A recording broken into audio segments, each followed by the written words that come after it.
Have you ever wondered what happens at a WWE tryout?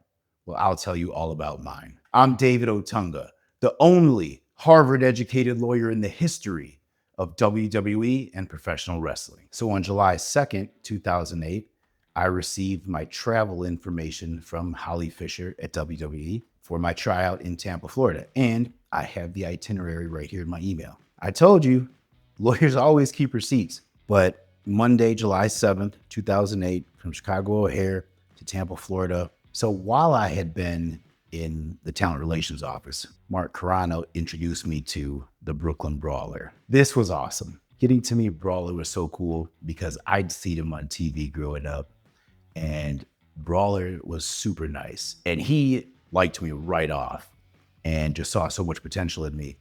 And he said he was going to take me to the promo room and have me record a promo. Now, I didn't really know what he meant. I was thinking, okay, a product promo, like a commercial, like I didn't know what was going on, but I was game for it. Whatever it was, I was going to do it because, I really wanted to get a job here.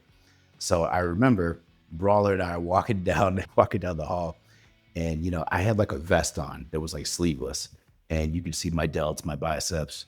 Like, look, I've always put time into my physique and, trying to be humble, but hey, I look like David Otunga. All right. So Brawler's like, I remember him saying, man, you got a great physique. And he's like, but can you work? And I said, yeah, I can work. And he said, how long have you been working for? I'm like, well, I had a paper out when I was a kid. Then I worked at JCPenney when I was in high school and Target. And then I just was working at the top law firm in Chicago, Sulios. And then I quit that to come here. And he was looking at me kind of strange, like kind of confused.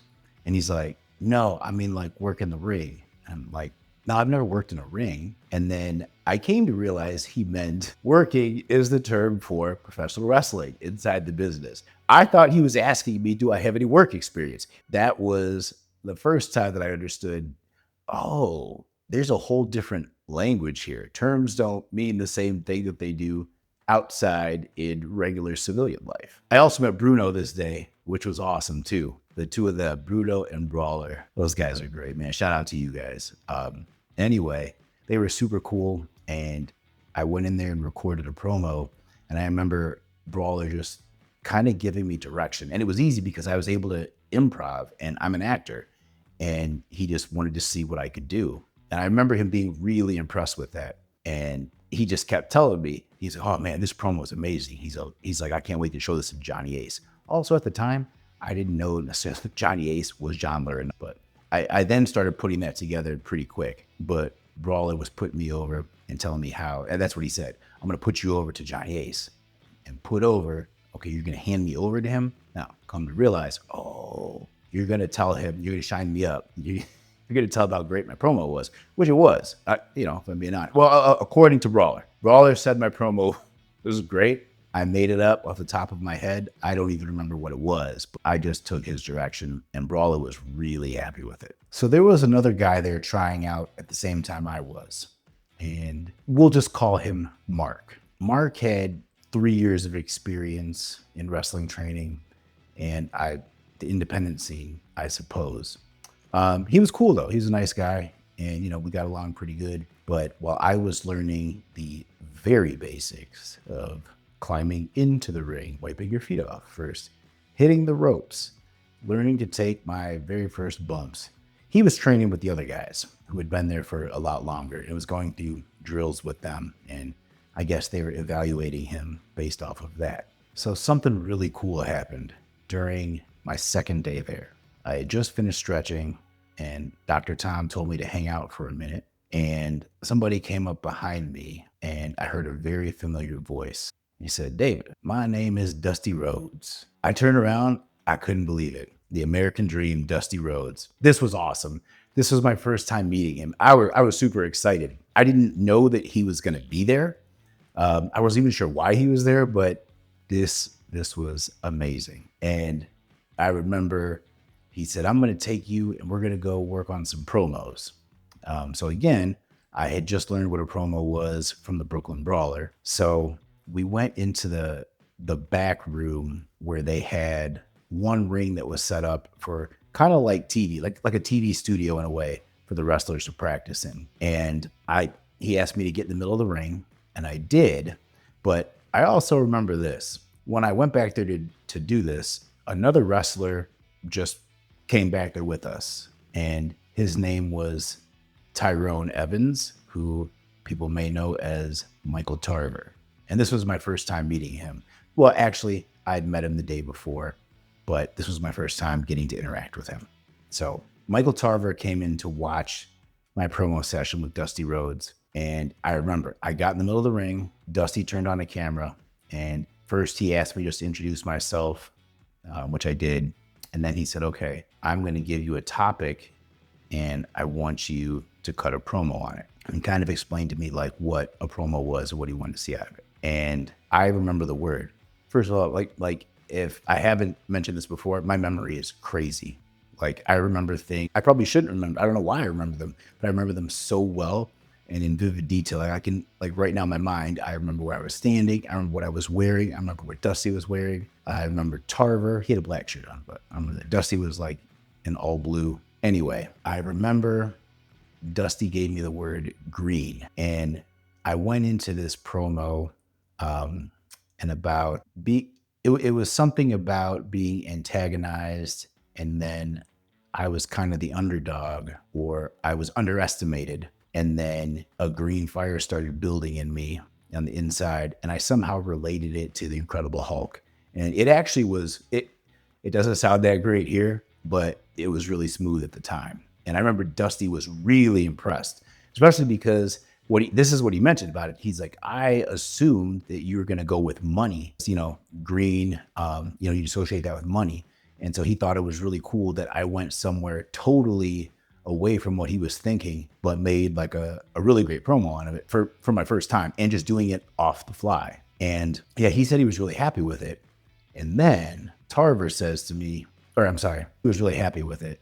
And then Tarver says, hey, Dream, can I try something with him? Dusty was like, sure. I'm thinking, wait, what? And so Tarver gets in the ring, and shout out to my guy Tarver. This was super cool of him. And if you guys don't know, Tarver gives an amazing promo. In fact, Tarver gave my favorite promos at FCW other than myself. I love my own work. But no, Tarver is extremely talented, and I really liked his character. But like, Ty's got a great range in acting, and he is a rapper also. If you guys don't know, he's a Christian rapper, but he would do battle rap and freestyle rap. So anyway, he gets in the ring with me, and he's telling me, he's like, I want to kind of set this up where we're going to have like a promo battle against each other. And I'm like, all right. And so Ty just kind of cut a promo, like a wrestling promo, about as if him and I were going to have a match. And then I had to respond to that. And I did whatever I came up with. It was pretty good. I think we went back and forth like twice, but it was awesome. And Dusty obviously loved this. And then Tarver gave me like huge praise. Like he was saying, like while we were in the ring, then he said the reason he wanted to do this is because he saw my first promo and how great it was. And then he knew me from TV too. And he's like, but I can tell you're like an actor. So, and you have good improvisation skills. So it was really cool of him to do that with me because he didn't have to, but that helped highlight me. Like, he was paying it forward, trying to help me get signed. So from that day on, Ty and I were really tight, and yeah, we're still cool to this day. But yeah, Michael Tarver is probably one of my best friends in all of wrestling. Like, yeah, him and I are really cool. Shout out to UT. So after the promos with Dusty and Michael Tarver, I'm feeling pretty good. I'm trying to gauge how I'm doing. I think I'm doing well. And then I go back out to the ring with everybody else, and I get in and I'm just stretching. He comes out, and now he's looking for Mark because he wants Mark to come cut a promo. And he's looking around, then he starts asking, has anybody seen Mark? Anybody seen him? Mark was like right in front of him the whole time. And then he's like, I'm right here, Dusty, sir. I remember this so well. Dusty says something along the lines of, oh, sorry, kid, I didn't see you. And he's like, now, if you had natural charisma like David does, there's no way I could miss you. He said, David's all I see in here, and he's not even saying a word. That was so dope to me because it was just an unexpected compliment from Dusty, but he was complimenting me on my charisma, which was just super cool. And that was the first time I remember, like Dusty would tell me all the time, like I just had a natural charisma that he liked about me, or he would call it like the it factor. But anyway, that let me know I was doing pretty well. I was feeling pretty good about myself after that. And, I always remember compliments from people that I truly admire and respect. So that's one that stuck with me because it was a really strong compliment. And one of the first times Dusty Rhodes complimented me. July 11th, 2008 was the fourth and final day of my tryout. And on that day, we were to have final exams. And by final exams, I mean it's your final evaluation, and it is supposed to be a wrestling match in the ring. So they have like a TV arena set up and their TV ring with seats and everything. So the entire roster, all the wrestlers come in and sit in the seats and act as the crowd.